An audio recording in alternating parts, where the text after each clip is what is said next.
Mr. President, home ownership, that quintessential part of the American dream, has become increasingly unattainable for a lot of Americans. And for younger Americans in particular, the New York Times reports that home prices have surged roughly 50% since the pandemic, and mortgage rates have also risen. A December 2025 article from the New York Post notes, and I quote, "A new bank rate analysis has found that more than 75% of listings nationwide are out of financial reach for a median income family, despite annual earnings hovering just under $80,000. To swing a medium-priced home in 2025, buyers now need to earn roughly $113,000 a year, which is a gap that's turning the starter home dream into a math problem that few can solve," end quote. Let me just repeat that, Mr. President. A gap that's turning the starter home dream into a math problem few can solve. With these kinds of numbers, it's no surprise that the typical age of first-time home buyers has reached an all-time high of age 40. Or that in a recent New York Times poll, 25% of registered voters listed housing as their biggest financial worry, the only category to get more than 20%. That number was even worse for young people, with more than 50% of registered voters between the ages of 18 and 29 putting housing at the top of their financial worry list. Well, Mr. President, this week we're taking action. On the floor this week is the 21st Century Road to Housing Act, a package of bills targeted at making housing more affordable and accessible for hardworking Americans. This bill isn't some new government program that will drive up costs to taxpayers while doing little or nothing to solve housing problems for everyday Americans. No. This bill offers real solutions that will unlock new home construction, drive down prices, and increase the supply of affordable homes.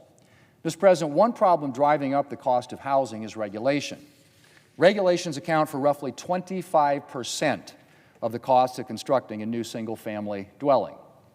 And of course, these costs are passed on to the consumer in the form of higher selling prices for new homes.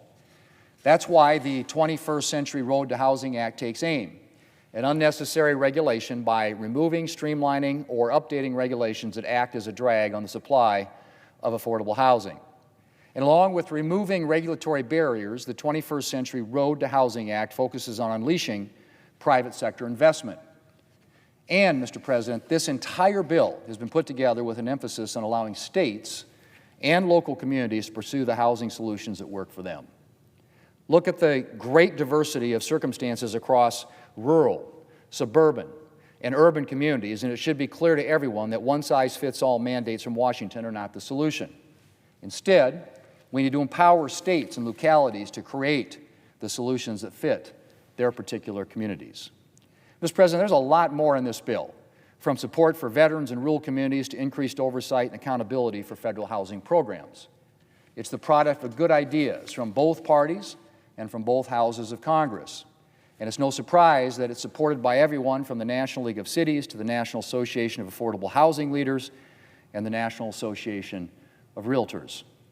Mr. President, the inflation crisis that defined the Biden administration is still weighing down a lot of American families. And since taking office last January, Republicans have been focused on making life easier for the American people.